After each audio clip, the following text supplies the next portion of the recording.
Assalamualaikum warahmatullahi wabarakatuh. Bapak Ibu sekalian, para pengelola jurnal dimanapun berada, jumpa lagi dengan saya Dr. Ahmad Rifai Lubis MPDI pada video kupas tuntas akreditasi jurnal Sinta. Jika pada video sebelumnya kita telah membahas kriteria kelima, yakni gaya penulisan, maka pada video kali ini kita melanjutkan pada kriteria yang keenam, yakni kriteria penilaian penampilan pada akreditasi jurnal. Untuk nilai bobotnya sebanyak 7 poin ya Bapak Ibu. Baik, mari kita lihat apa yang menjadi indikator pada penilaian penampilan. Ada 6 sub unsur yang menjadi penilaian penampilan. Yang pertama, ukuran bidang tulisan, kemudian tata letak, kemudian yang ketiga ada tipografi, kemudian ada yang keempat resolusi dokumen, yang kelima jumlah halaman per nomor terbitan, kemudian yang keenam desain tampilan laman atau website dan desain sampul.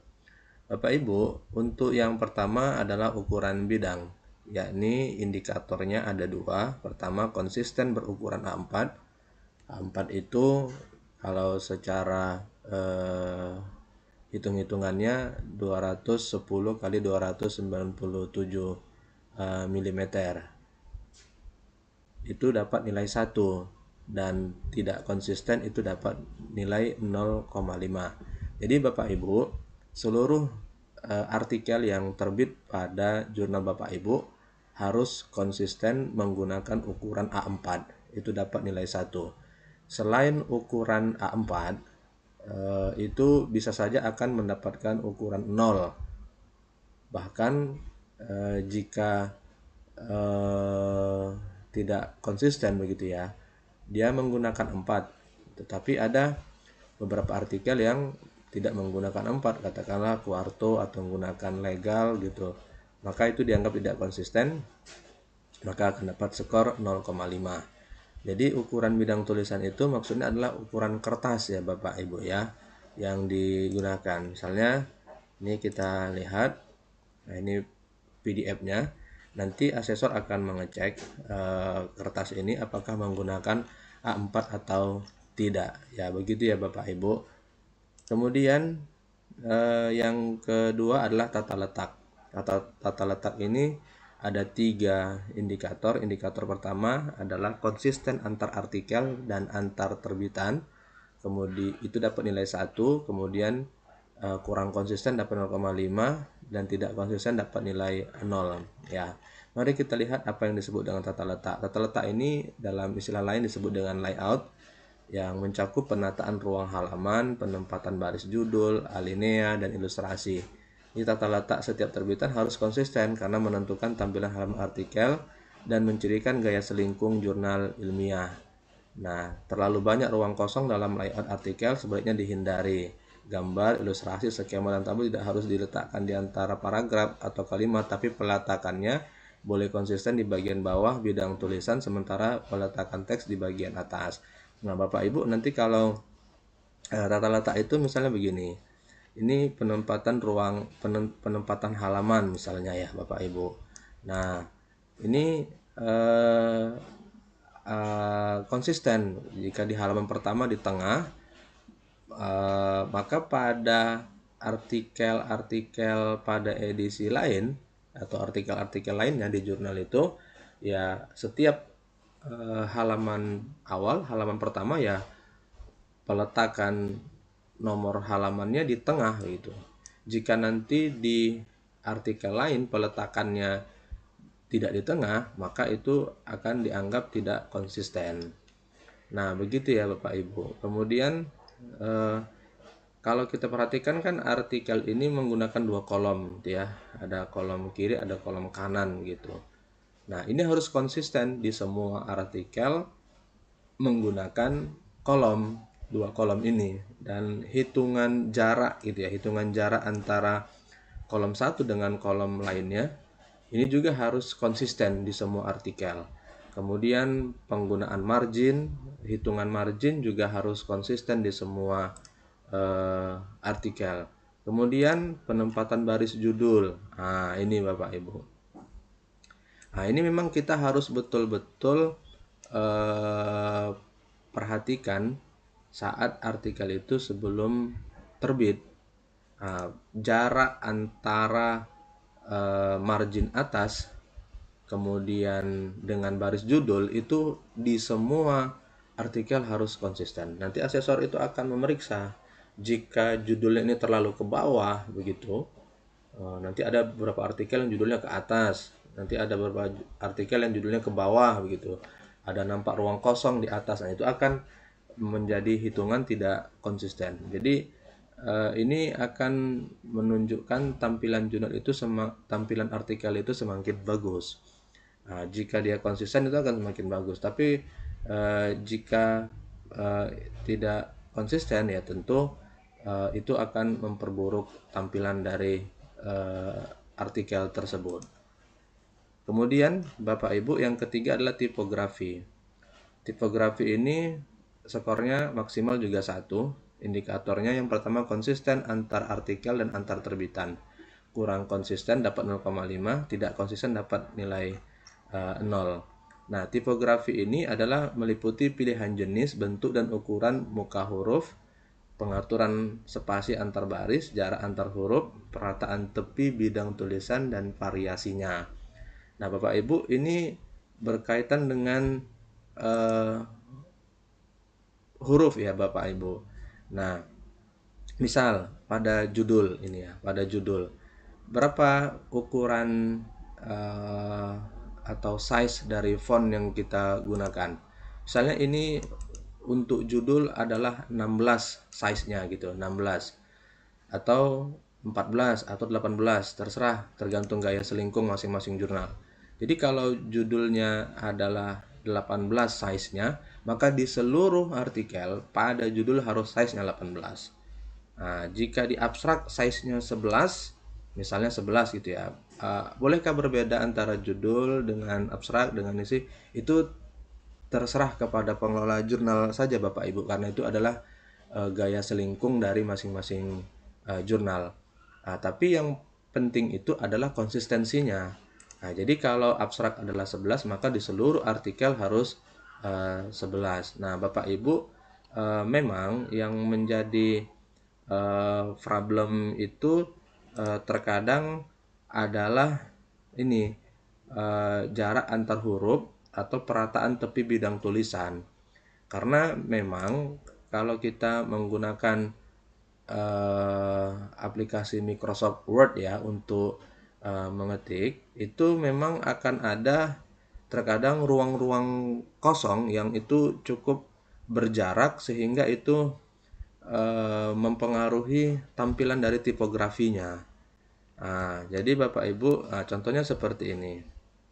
Ini ada apa namanya? Ada ukuran, ada ada ketinggian yang tidak sama begitu ya Bapak Ibu ya. Antara paragraf di kolom kiri dengan paragraf di kolom kanan. Ini kan tidak sejajar ini tingginya Bapak Ibu.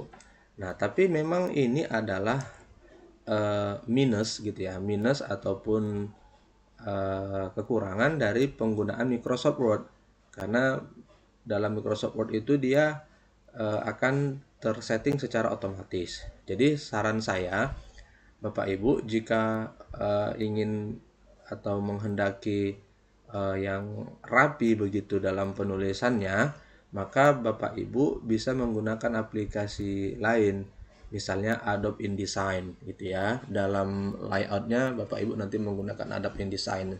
Nah, nanti di Adobe InDesign itu Bapak Ibu bisa lebih mengatur jarak gitu ya antar huruf sehingga tidak terjadi ruang-ruang kosong seperti pada Microsoft Word gitu. Nah, Bapak Ibu, berikutnya adalah resolusi dokumen. Nah, resolusi dokumen ini konsisten dan berkualitas resolusi tinggi dapat skor 1, tidak konsisten atau berkualitas resolusi rendah dapat 0,5. Nah, resolusi dokumen ini dokumen harus dalam format portable, dokumen format atau PDF.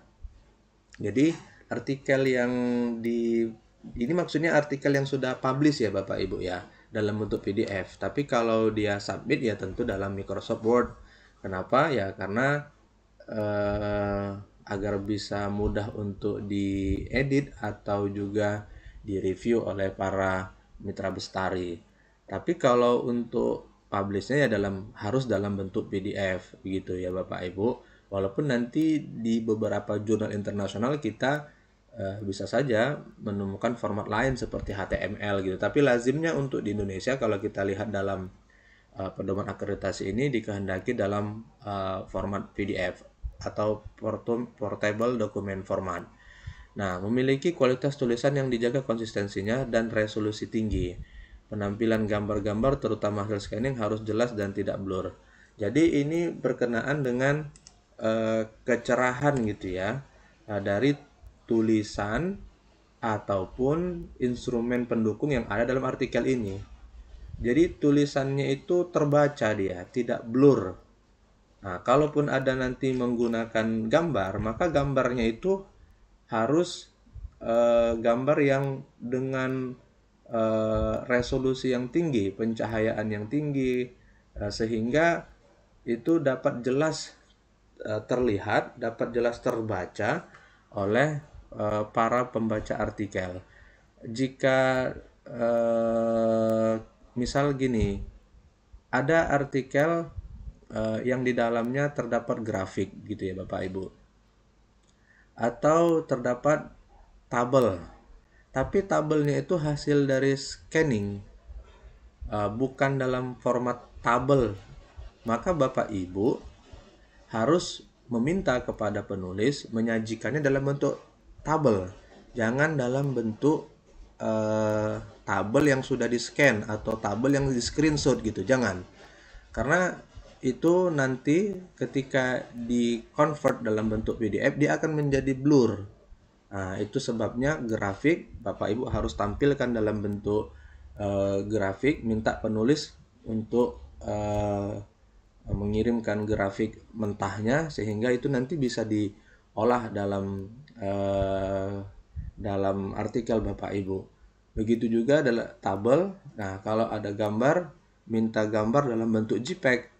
Jangan gambar dalam bentuk JPEG kemudian di screenshot. Screenshotnya itu yang ditampilkan dalam artikel Bapak Ibu. Nah, itulah yang nanti akan menyebabkan resolusinya rendah. Jadi kalau ada gambarnya ngeblur, nah itu nanti akan menjadi pengurangan nilai. Nah, kan sayang ya Bapak Ibu ya. Walaupun ya 0,5 walaupun 1 poin ya, tapi itu kan nantinya akan berdampak pada penilaian akreditasi Bapak Ibu. Kemudian jumlah halaman. Nah, ini ada 3 indikator. Lebih atau sama dengan 100 halaman itu dapat nilai 2. Kemudian 25 sampai 99 halaman itu 1 dan di bawah 25 halaman itu nilainya 0 Bapak Ibu. Nah, kita lihat rinciannya. Dalam setiap nomor terbitan, jumlah halaman paling sedikit berjumlah 25 halaman. Sedangkan jumlah artikel paling sedikit 5. Nah, ini maksudnya adalah setiap nomor terbitan ya, bukan setiap volume. Jadi misalnya dalam 1 tahun itu ada 2 kali terbit. Misalnya volume 5 nomor 1 nomor 2 gitu ya. Jadi setiap nomor itu, setiap nomor terbitan itu harus memiliki artikel paling sedikit 5. Nah, 5 artikel itu akumulasinya paling sedikit harus berjumlah 25 halaman. Nah, 25 halaman. Tapi itu akan menjadi skor terendah. Nah, penilaian jumlah halaman per nomor terbitan dimaksudkan untuk memberi nilai lebih tinggi bagi jurnal yang dapat menerbit artikel dengan jumlah banyak tetapi dengan kualitas yang tetap terjaga baik. Nah, jadi Bapak Ibu, tadi untuk mendapatkan nilai 2, dia di atas lebih gitu ya, lebih atau sama dengan 100 halaman. Jadi 5 artikel tadi pada satu nomor terbitan itu harus kalau mau dapat nilai 2 lebih atau sama dengan 100 halaman. Nah, kalau 25 sampai 99 itu satu. Tapi begini Bapak Ibu, terlepas dari jumlah halaman yang banyak, itu yang paling terpenting seperti yang disebutkan dalam pedoman tadi adalah menjaga kualitas dari artikelnya. Jangan sampai banyak jumlah halaman tetapi justru mengurangi kualitas dari artikelnya begitu ya Bapak Ibu. Alih-alih kita ingin mencapai nilai 2 karena di atas 100 halaman tetapi kualitas artikelnya buruk. Artinya di atas atau sama dengan 100 halaman itu perlu, tetapi tetap harus menjaga kualitas dari artikel. Kemudian yang terakhir Bapak Ibu, pada kriteria penilaian penampilan adalah desain tampilan laman website atau desain sampul. Berciri khas dan informatif itu dapat skor 1, tidak berciri khas dapat skor 0. Nah, Bapak Ibu, desain tampilan laman website dan desain sampul memiliki rancangan yang berciri khas. Menu informasi penting seperti penyunting, petunjuk penulisan, tujuan, fokus, dan skop nama penerbit, dan alamat jurnal sebaiknya ditampilkan tautannya di halaman depan laman. Hal ini penting untuk memberikan informasi yang jelas, kemudian pada pengguna, etika publikasi, daftar pengindeks juga lebih baik ditambahkan di menu utama halaman depan halaman. Nah, Bapak Ibu, maksudnya adalah di sini. Nah, ini adalah bentar ya Bapak Ibu. Ini masih loading ini. Nah, ini adalah tampilan dari website. Jadi tampilan website ini harus berciri khas begitu.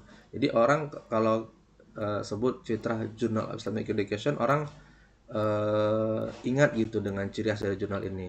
Nah, sebagaimana yang dikehendaki dalam pedoman akreditasi tadi, bahwa pada laman website jurnal itu harus mencantumkan menu informasi penting. Nah, seperti ini. Nah, jadi pencantuman menu itu Bapak Ibu kan ada dua model ya. Boleh menggunakan navigasi menu, ini namanya navigation menu yang di atas ini. Boleh juga menggunakan sidebar, menu kanan seperti ini. Nah, jadi menu-menu ini harus bisa di-linkkan langsung sehingga ketika diklik akan menampilkan informasi sebagaimana yang dikehendaki. Jadi seperti ini focus and scope, jika diklik maka dia akan menampilkan fokus dan scope, kemudian review prosesnya, jika diklik akan menampilkan itu juga, editorial timnya ketika diklik akan menampilkan siapa saja menjadi struktur editorial tim, begitu juga dengan reviewernya, begitu juga dengan publication ethic. Nah, jadi Bapak Ibu, semakin lengkap tampilan itu tentu itu akan berciri khas dan informatif begitu ya Bapak Ibu ya. Jadi itu akan mendapat nilai 1 skornya Bapak Ibu. Nah, Bapak Ibu, dalam tampilan ini sebagai penutup dari pembahasan ini, penampilan ini kan sifatnya relatif gitu. Maksudnya relatif itu begini. Bisa saja orang menganggap bahwa penampilan jurnal atau tampilan dari website kita itu tidak terlalu menarik begitu. Tetapi ada yang lebih penting dari sisi selain menarik, yakni informatif. Nah, ini yang paling pentingnya menurut saya adalah informatif gitu. Jadi jurnal itu harus lengkap memberikan informasi terkait bagaimana submit, terkait dengan harga APC gitu ya, terkait dengan siapa yang menjadi editorial team, siapa yang menjadi mitra bestari atau reviewer, etika publication etiknya, kemudian penerbitnya itu di mana alamatnya, nomor kontak yang bisa dihubungi dan lain sebagainya, itu memang harus lengkap begitu. Cantik pun tampilan dari websitenya, tapi kurang informatif ya kurang bagus juga begitu.